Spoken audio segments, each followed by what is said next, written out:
बोल शंकर भगवान की जय। शिव पूजा की विधि तथा सदाचार का निरूपण। करंदम बोले, ब्राह्मण, आप भगवान शंकर की पूजा का विधान संक्षेप से बताने की कृपा करें, जिसका पालन करने से मनुष्य शिव के पूजन का पूरा फल प्राप्त कर सके। महाकाल ने कहा, राजन, सदा प्रातः काल, मध्याह्न काल और सायंकाल में भगवान शंकर का भजन करें। उनके दर्शन और स्पर्श से मनुष्य निश्चय ही कृतार्थ हो जाता है। पहले स्नान करे, अथवा यदि रोग आदि संकट से ग्रस्त हो तो केवल भस्म स्नान करे, अथवा कंठ तक जल से स्नान करे। यह भी संभव ना हो तो केवल मंत्र स्नान ही कर ले। स्नान के पश्चात ऊनी वस्त्र पहने अथवा श्वेत वस्त्र धारण करे, या किसी रंग में रंगा हुआ नवीन वस्त्र पहने। मेला अथवा सिला हुआ वस्त्र ना धारण करे।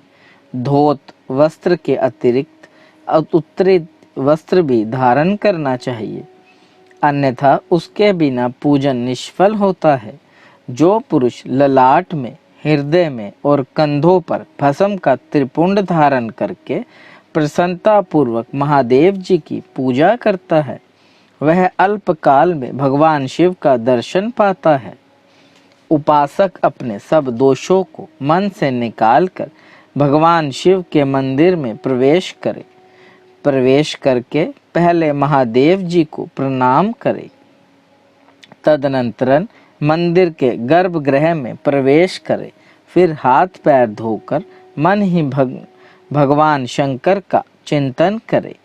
उनके श्री विग्रह पर चढ़े हुए निर्माल्य को हटावे। जो भगवान शिव के मंदिर में भक्ति पूर्वक मार्जन करने, झाड़ू देने का कार्य करता है, भगवान शंकर भी उसके अंतकरण का मार्जन शोधन कर देते हैं। तत्पश्चात स्वच्छ जल से गड़ुओं को भर ले। सभी गड़ुए बराबर और सुंदर होने चाहिए, उनमें कोई छेद ना रहे, वे फूटे हुए ना हो, सबकी बनावट अच्छी हो, सभी वस्त्र से छाने हुए जल से परिपूर्ण हो, उन्हें चंदन और धूप से सुवासित किया गया हो। ओम नमः शिवाय इस षडक्षर मंत्र का जप करते हुए उन गड़वों को धोया गया, भरा गया और लाया गया हो। ऐसे 108 गड़वों का जुगाड़ कर ले। इतना ना हो तो 28 अथवा 18 गड़वों का प्रबंध करे। कम से कम 4 गड़वे अवश्य रखे, इतने से कम ना करे। दूध, दही, घी, शहद तथा ईख का रस, इन सब सामग्रियों को एकत्रित करके भगवान शिव के वाम भाग में रखे। तदनंतर बाहर निकलकर पहले प्रतिहारों, द्वारपालों की पूजा करें। उन सब के वाचक मंत्र क्रमशः बतलाए जाते हैं। ओम गम गणपतये नमः। ओम शेम क्षेत्रपालाय नमः। ओम गुम गुरुभुमये नमः। इन तीनों मंत्रों से आकाश में पूजन सामग्री समर्पित करें। तत्पश्चात चारों दिशाओं में क्रमशः कुल देवता, नंदी, महाकाल और धाता विधाता की पूजा करें। इनकी पूजा के मंत्र इस प्रकार है। ओम कुम कुल देवताय नमः। ओम नम नंदिने नमः। ओम मम महाकालाय नमः। ओम धाम धात्रे विधात्रे नमः। इस प्रकार बाहर पूजा करने के पश्चात भीतर प्रवेश करके शिवलिंग से कुछ दक्षिण भाग में पवित्रता पूर्वक उत्तराभिमुख होकर बैठे। शरीर को समभाव से रखते हुए आसन पर आसीन हो क्षण भर भगवान का ध्यान करें। कमल के आकार का सूर्यमंडल है, उसके मध्य भाग में चंद्रमंडल की स्थिति है और उसके भी मध्य भाग में अग्नि मंडल है, जो धर्म आदि से घिरा हुआ है। इस प्रकार अग्नि मंडल का चिंतन करके उसके मध्य भाग में विश्व रूप भगवान शंकर का भावना द्वारा साक्षात्कार करें। भगवान शिव अपनी वामा और ज्येष्ठा आदि शक्तियों से संयुक्त हैं। उनके 5 मुख और 10 भुजाएं हैं। प्रत्येक मुख में 3-3 नेत्र शोभा पा रहे हैं। उनके मस्तक चंद्रमा से विभूषित है। भगवान के वामांग में गिरिराज नंदिनी भगवती उमा विराजमान है तथा सिद्धगण बारंबार उनकी स्तुति कर रहे हैं। इस प्रकार भगवान शिव का ध्यान करें। राजन, ध्यान के पश्चात शंकर जी की सेवा में पाद्य और अर्ध निवेदन करें। जल, अक्षत, कुशा, चंदन, पुष्प, सरसों, दूध, दही और मधु, ये अर्ध के 9 अंग बताए गए हैं। इन सबको एकत्रित करके अर्ध देना चाहिए। तत्पश्चात श्रद्धा से आदृचित हो शिवलिंग को स्नान कराना आरंभ करें। पहले गणुआ हाथ में लेकर स्नान करावें। आधे गणुए से शिवलिंग को पहने नहलाने और फिर हाथ से रगड़कर मैल साफ करें। पुनः गड़वे से समूचे जल से स्नान करावे। स्नान के पश्चात पूजन करें और धूप दें। इसके बाद भक्ति पूर्वक भगवान शिव को प्रणाम करके मूल मंत्र से उन्हें स्नान करावें। ओम हुम विश्वमूर्तये शिवाय नमः, यह द्वादक्षर मूल मंत्र है। इसी मूल मंत्र से जल और धूप से किए हुए पूजन के अतिरिक्त जल, दूध, दही, मधु, घृत और ईख के रस द्वारा पृथक पृथक स्नान करावे। फिर सब गणवों के जल से स्नान करावे। तदनंतर गंध द्रव्यों का लेपन करके श्री विग्रह का रुखापन दूर करें। रुखापन दूर करके पुनः नहलावे और चंदन का लेप करें। तत्पश्चात भांति भांति के पुष्पों से पूजन करें। उसकी विधि सुनो।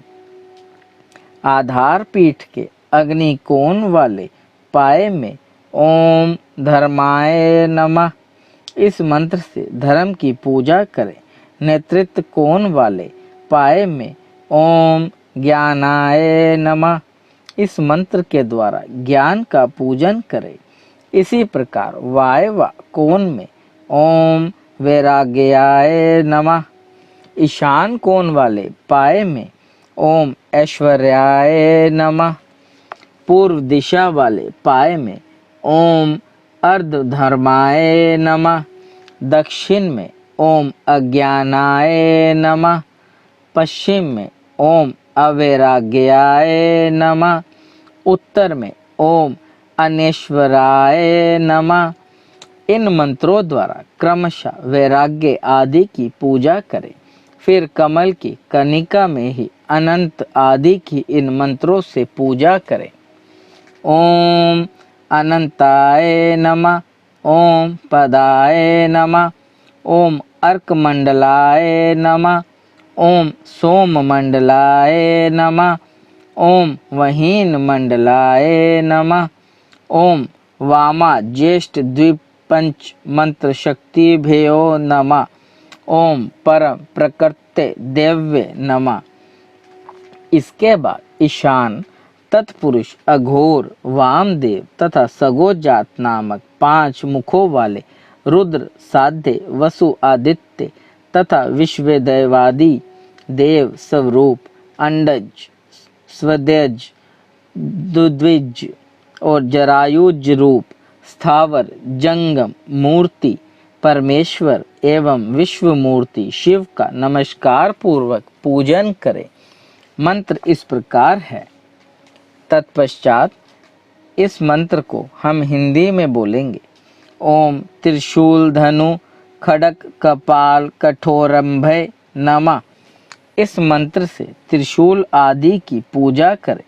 तदनंतर जलाधार के मुख भाग में ओम चंडीश्वराय नमः, इस मंत्र के द्वारा चंडीश्वर की पूजा करें। इस प्रकार विधि पूर्वक पूजन करके भगवान शिव को अर्घ्य निवेदन करें। हे महादेव जी, जल, अक्षत, फूल और इन उत्तम फलों से युक्त यह अर्घ्य ग्रहण कीजिए। पूजा की पूर्ति के लिए मैं इसे समर्पित करता हूँ। इस प्रकार अर्घ्य देने के पश्चात यदि अपने में शक्ति हो तो धन के द्वारा भी भगवान का पूजन करें। इसके बाद क्रमशः धूप, दीप, नैवेद्य निवेदन करें, घंटा बजावें और आरती करें। देवादिदेव महादेव जी के ऊपर शंख आदि वाघों की ध्वनि के साथ आरती घुमानी चाहिए। जो देवादिदेव त्रिशूलधारी भगवान शिव की आरती का दर्शन करता है वह समस्त पातकों से मुक्त हो जाता है। फिर जो स्वयं ही भगवान की आरती उतारेगा उसके लिए तो कहना ही क्या है। जो भगवान शिव के समीप नृत्य, संगीत तथा वाद्य इन तीनों का आयोजन करता है उस पर भगवान शिव बहुत संतुष्ट होते हैं, क्योंकि गीत और वाद्य का फल अनंत होता है। तदनंतरन अनेक प्रकार के स्तोत्रों द्वारा महादेव जी की स्तुति करके दंड की भांति पृथ्वी पर गिरकर प्रणाम करें और देवेश्वर शिव से अपने अपराधों के लिए क्षमा प्रार्थना करते हुए कहें, भगवान, मुझसे जो सुकृत अथवा दुष्कृत हुआ है उसके लिए आप क्षमा करें। जो इस प्रकार भगवान शंकर का विशेषता इस महाकाल लिंग का पूजन करता है वह अपने पिता, पितामह और परपितामह का सब पापों से उद्धार करके चिरकाल तक रुद्रलोक में निवास करता है। इस विधि से भगवान महेश्वर का उपासक होकर और सदाचार में स्थित रहने का व्रत लेकर जो मनुष्य बंधन से छूटने के लिए अंतमय होकर भगवान शिव का पूजन करता है वह सब पापों से छूटकर शिवलोक में जाता है। जो इस प्रकार भगवान शंकर की पूजा करता है उसने मानो समस्त संसार को तृप्त कर दिया। किंतु राजन, यह सब पूजन उसी का सफल होता है जो कभी सदाचार का उल्लंघन नहीं करता है। आचार्य से धर्म सफल होता है, आचार्य से ही मनुष्य स्वर्ग का सुख भोगता है, आचार्य से आयु प्राप्त होती है तथा आचार्य अशुभ लक्षणों को नष्ट कर देता है। जो इस जगत में सदाचार का उल्लंघन करके स्वेच्छाचार पूर्ण बर्ताव करता है उस मनुष्य के यज्ञ, दान और तप इस लोक में कल्याणकारक नहीं होते। अतः सदाचार का भी कुछ संक्षिप्त परिचय दूंगा, उसे सुनो। गृहस्थ को धर्म, अर्थ और काम इन तीनों के साधन के लिए यत्न करना चाहिए। इनकी सिद्धि होने पर गृहस्थ पुरुष के लिए इहलोक और परलोक में भी सिद्धि प्राप्त होती है। ब्रह्म मुहूर्त में उठें, उठकर धर्म और अर्थ का चिंतन करें। तत्पश्चात शय्या से उठकर मल त्याग के बाद कुल्ला दातुन कर ले। फिर स्नान करके द्विज संध्या उपासना करे।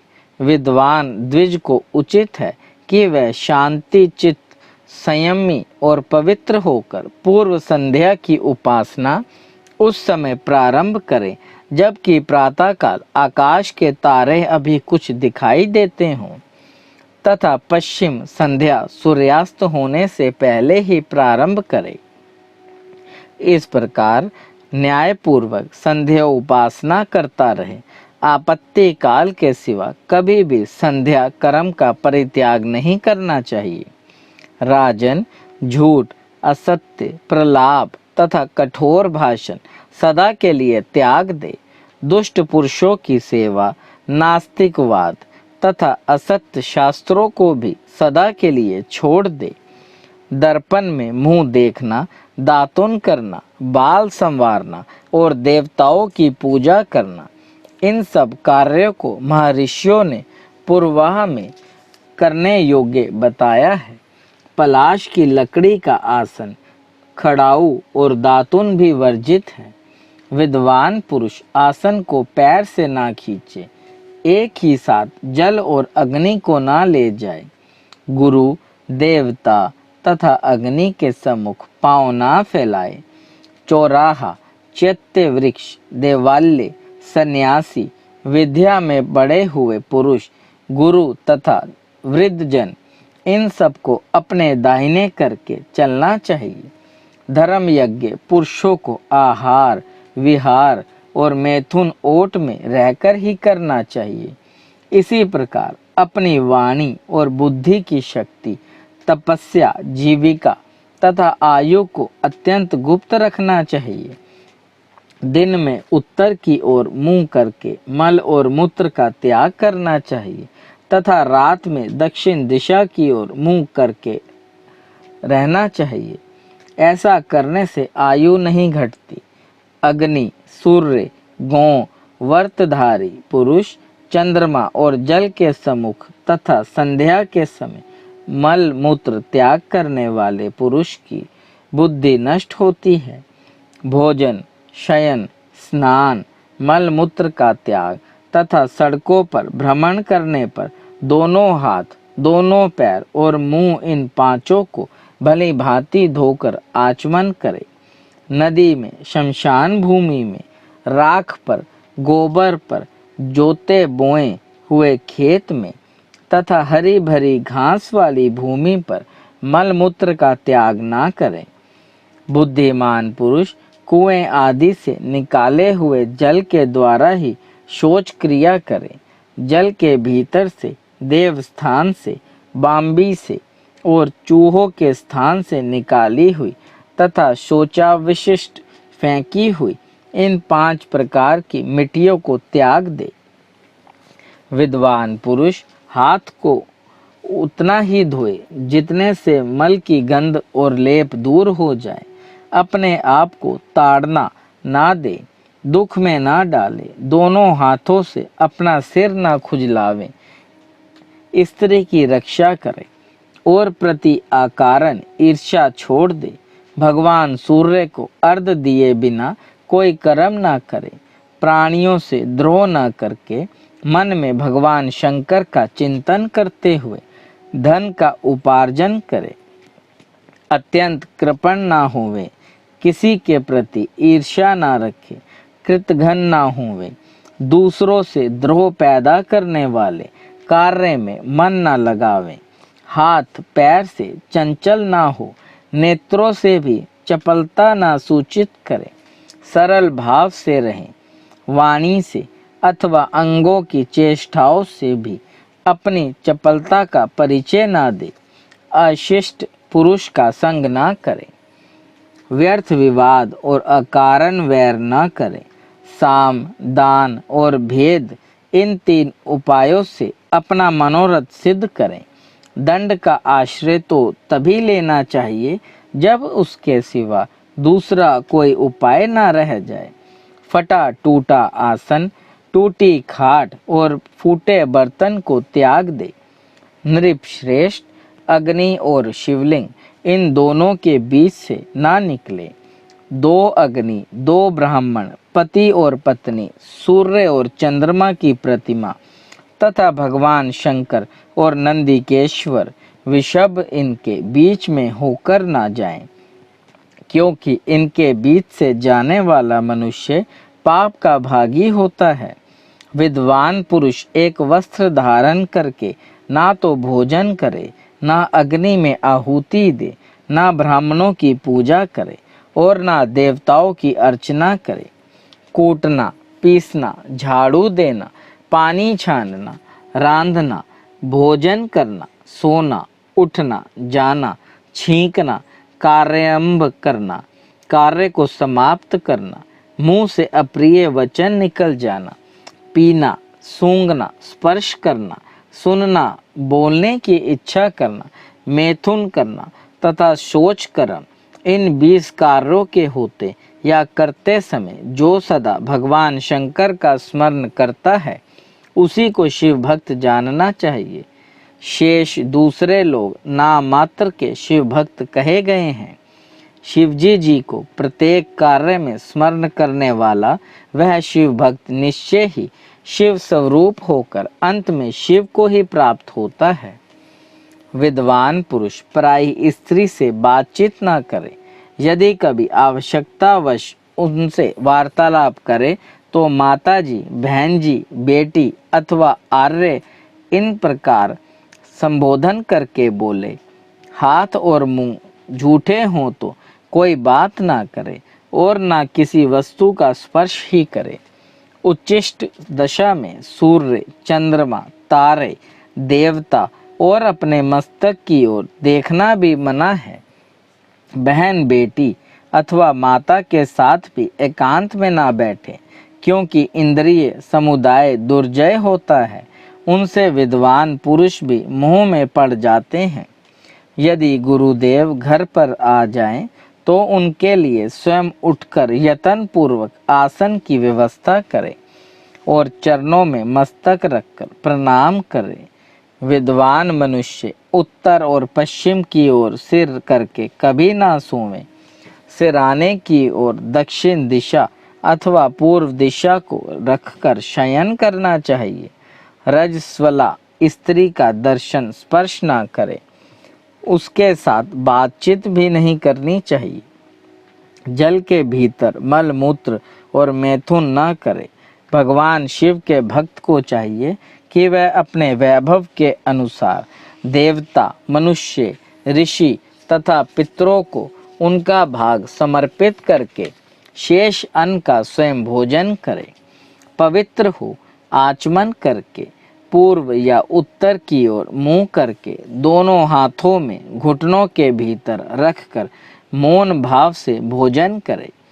उस समय भोजन में ही मन लगाए रहें और अन्न के दोष की चर्चा न करे। यदि वह अन्न किसी उच्चिष्ट आदि दोष से दूषित हो गया हो तो उस दोष के प्रकट करने में कोई हानि नहीं है। ऐसे दोष के अतिरिक्त किसी अन्य दोष की चर्चा नहीं करनी चाहिए। नग्न होकर ना तो स्नान करे, ना सोवे और ना चले ही। यदि गुरु के द्वारा कोई अनुचित कार्य भी हो जाए तो उसे अन्यत्र ना कहें। वे क्रोध में हों तो उन्हें मनावे। दूसरे लोगों के मुख से भी गुरु की निंदा ना सुने। सैकड़ों कार्य छोड़कर भी धर्म की कथा वार्ता सुने।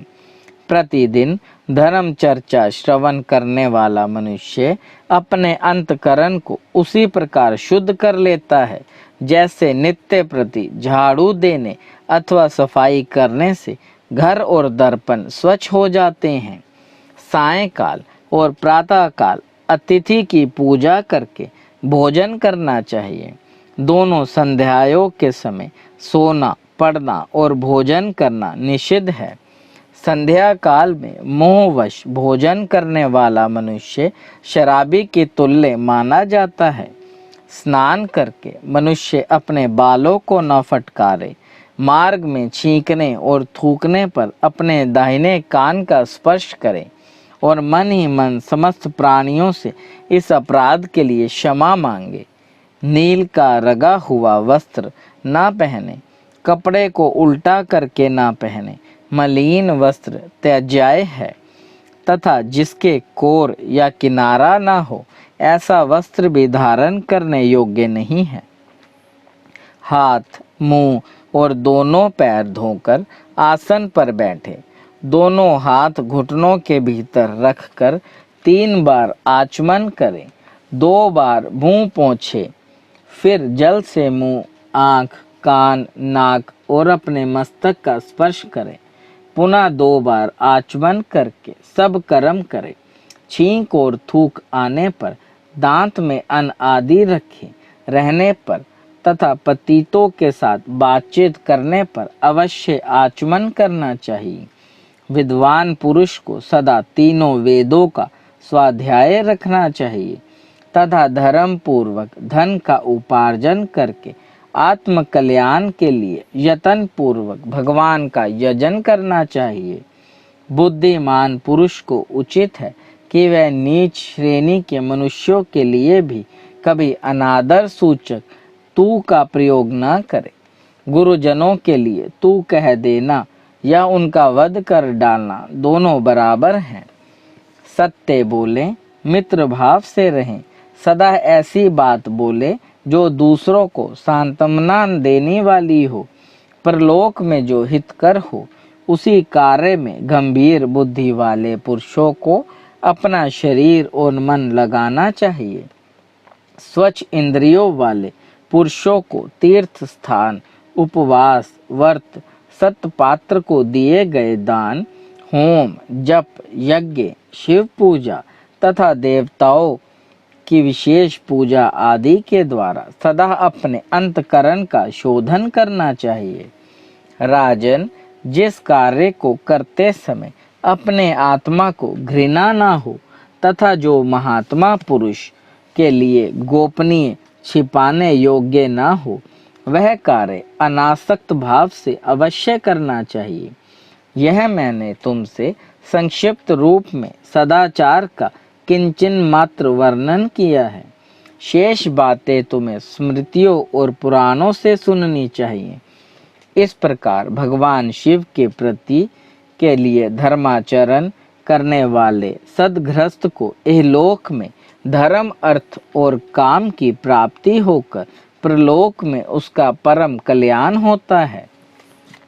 नारद जी कहते हैं, अर्जुन, जब महाकाल जी इस प्रकार भांति भांति के धर्मों का उपदेश कर रहे थे, उस समय आकाश में बड़ा भारी शब्द हुआ। तदनंतर महाकाल भगवान शिव के परम धाम को चले गए। कुरुनंदन, इस प्रकार इस महालिंग का आविर्भाव हुआ। महाकाल का यह कूप और सरोवर भी परम पवित्र एवं सिद्धिदायक है। कुंती नंदन, जो मनुष्य यहाँ इस लिंग की आराधना में संलग्न होते हैं, जो मनुष्य यहाँ केवल महाकाल के हृदय से लगाकर भगवान शिव की सेवा में प्रस्तुत होते हैं। अर्जुन, इस प्रकार महिसागर संगम तीर्थ में ये 7 लिंग प्रकट हुए। जो श्रेष्ठ मानव इस प्रसंग को पढ़ते और सुनते हैं, वह भी धन्य हैं। बोले शंकर भगवान की जय। देव देव महादेव करुणा निधान भक्त वत्सल शिव शंकर भोलेनाथ प्रसन्न होइए त्रिलोकीनाथ। सदैव अपने चरणा विंदों में लगाए रखे, सद्बुद्धि प्रदान करे। सृष्टि के कर्ता धर्ता संहार हरता, आपसे ही जीवन आपसे ही मरण महादेव। बच्चा पुलनहार तुसी बख्शनहार महाकाल, कृपा दृष्टि बनाए रखे। ओम सर्वव्यापी परमात्मा हर हर महादेव।